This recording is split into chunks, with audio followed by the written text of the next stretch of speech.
নতুন একটি টিউটোরিয়ালে আপনাকে স্বাগতম। শুরু করে দিচ্ছি আজকে টিউটোরিয়াল।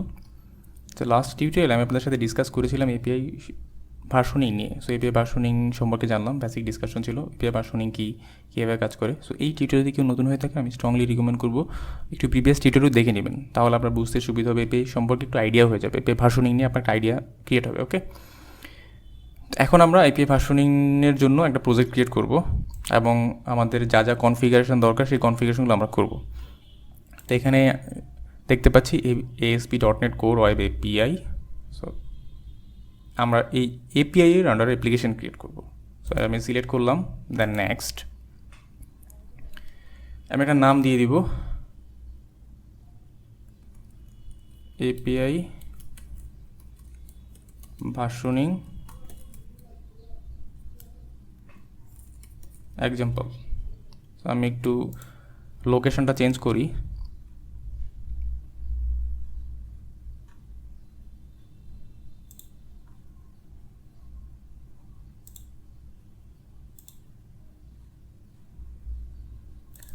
সো এটা আপনাদের সাথে শেয়ার করা থাকবে। তো আমি এটা যেই ফোল্ডারটা আপনাদের সাথে শেয়ার করা আছে সেখানে আমি একটু নিয়ে দিই যাতে আপনারা পেয়ে যান এই প্রজেক্টটা।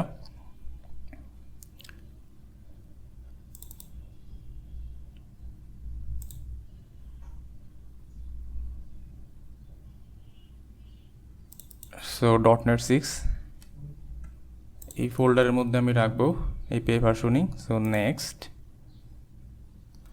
এখানে ফ্রেমওয়ার্ক চুজ করলাম .NET 6। ওকে, ক্রিয়েট।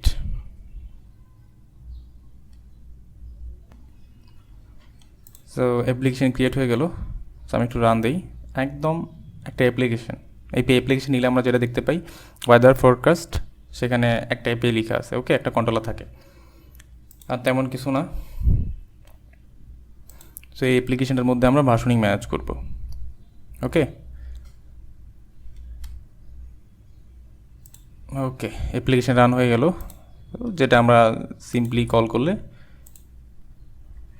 ডাটা দেখতে পাই। That's it. Okay, so API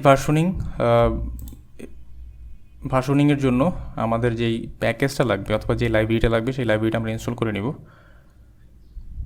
আমি ডিপেন্ডেন্সিতে চলে আসলাম, রাইট ক্লিক করলাম, manage NuGet package. So browse API versioning.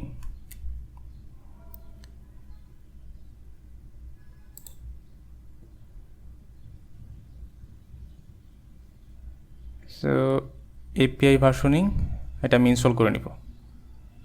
ওকে, তো এখানে যেটা ASP.NET Core.MVC.Versioning যেটা আছে সেটা আমরা ইনস্টল করব, যেহেতু আমরা কোর অ্যাপ্লিকেশান ইউজ করতেছি, আমাদের কোর অ্যাপ্লিকেশানে ট্রাই করতেছি। সো এটা ইনস্টল করে নিব। আমি ইনস্টল করলাম।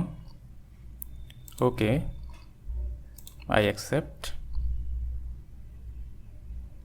তো আমার যেই দরকারি প্যাকেজটা আছে ভার্সনিং MVC.Versioning সেটা অলরেডি আমরা ইনস্টল করে ফেললাম। তো আমি এখানে আনইনস্টল দেখতে পাচ্ছি। আমি যদি প্যাকেজে যাই সেখানে দেখতে পাবো অলরেডি আমার প্যাকেজের মধ্যে আমার একটা প্যাকেজ ইনস্টল হয়ে গেছে, যেটা আমরা কিছুক্ষণ আগে ইনস্টল করলাম। ওকে, ফাইন,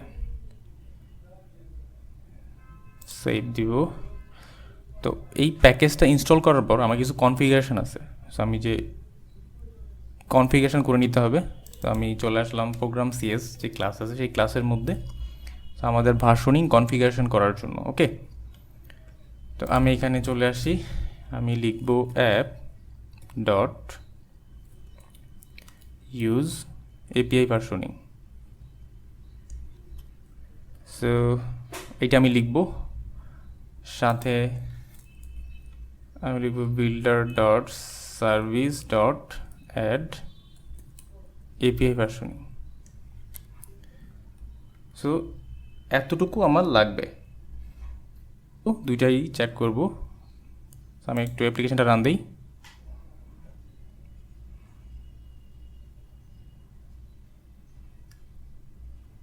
তো রান হয়ে গেল। তো এইটাই হচ্ছে মোটামুটি বেসিক কনফিগারেশন।